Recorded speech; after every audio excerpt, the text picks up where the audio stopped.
What's up everyone, it's Q from Retro Q Gaming, and you're going to see many different hot takes on this topic that we're going to discuss in this video, but you're going to see something a little bit differently here anyway. So let's get it out of the way. We'll get the usual rigmarole you'll see in every video, just spouting off the stats and the charts and whatever it is. But the Nintendo Switch has officially outsold the Wii U in its first year. Now let's go into that one more time. The Wii U lifetime sales have been already eclipsed by the Nintendo Switch in less than 1 year on the market. So remember, that's less than 1 year of the Switch has already outsold the entire lifetime of the Wii U. We'll get to that more now in a minute, but anyway, let's get back to the more important thing. So far, Nintendo's latest stat report and latest sales report and investor report or report, whatever it is, they've announced that they've sold 14.86 million Switches since it launched back in March of 2017, with 3.72 million units in Japan, 5.94 million units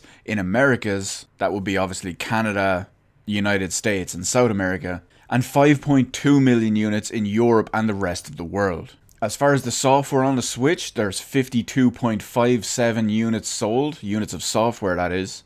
And Nintendo have actually provided the top 7 best-selling Switch games, which I think is very telling for several reasons. 1, these are all games that have sold over 1 million units.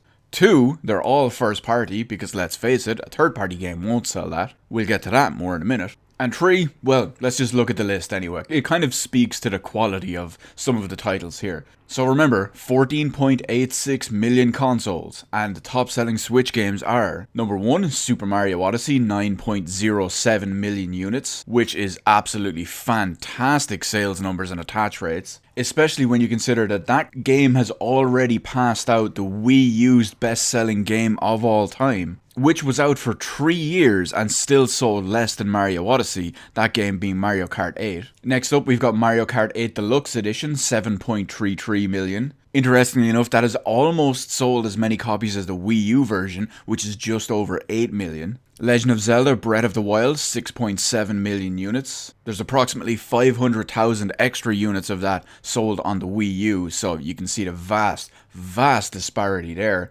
Splatoon 2, 4.91 million units. 1-2 Switch, 1.88 million units. I'm very surprised that broke a million. ARMS, 1.61 million. And Xenoblade Performance Issues 2, 1.06 million. So let's go back to the actual stuff that I want to talk about. The thing that makes this video different, because let's face it, most people are just going to regurgitate everything I just said there, and then they're going to suck the Switch off for days. So the version of this video you're probably seeing everywhere else is, oh my god, it outsold the Wii U, it outsold the Wii U, oh my god!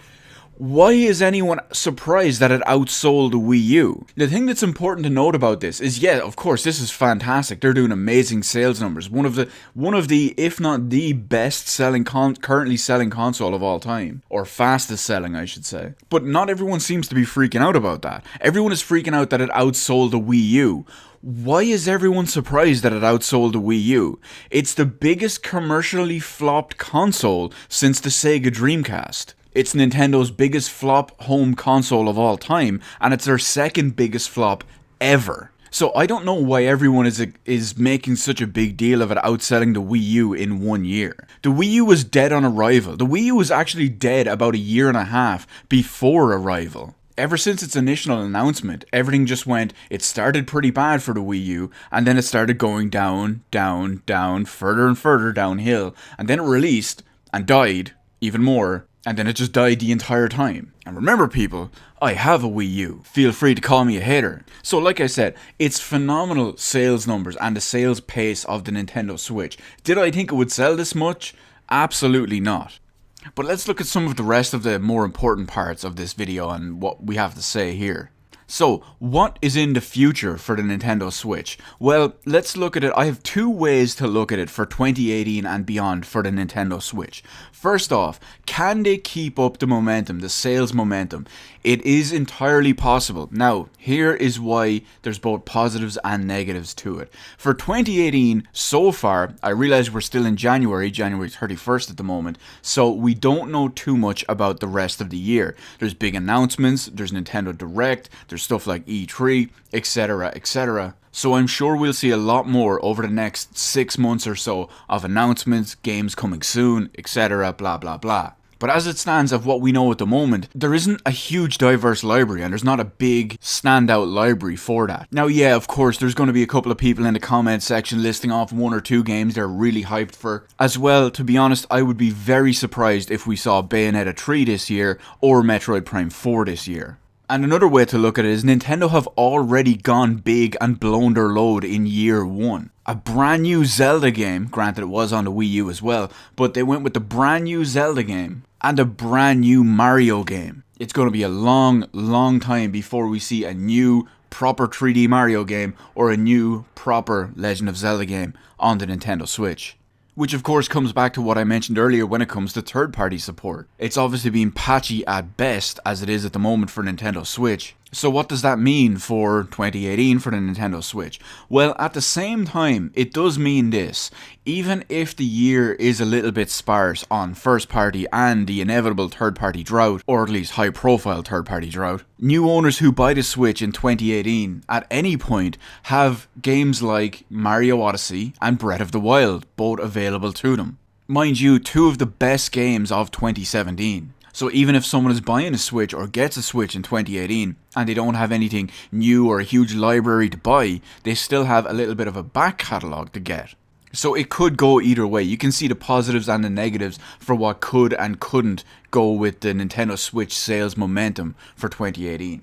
Now, one extra thing I want to talk about here just at the end before we wrap up the video, and this is the bit that's going to ruffle a bunch of fanboy feathers because they get really super sensitive over this kind of thing. And that is Nintendo management. During the Wii U era, many people were complaining about Nintendo's management, almost all of which fell on the late Satoru Iwata, the man who has been personally responsible for many of Nintendo's failures, or at least in a significant portion of power for many of the significant failures. And once he was removed from the equation, you can see all the business decisions have completely turned the company around. Yes, of course, I realize the Nintendo Switch was most likely part of his design and all, but it is the business decisions that have happened since then that have completely turned the company's focus around. Now, I know someone's already banging out in the comment section below about how, oh, he's responsible for the Wii, which we all know was complete luck in the right place at right time. But let's take another quick look at what Satoru Iwata was also credited with, what most people prefer to overlook.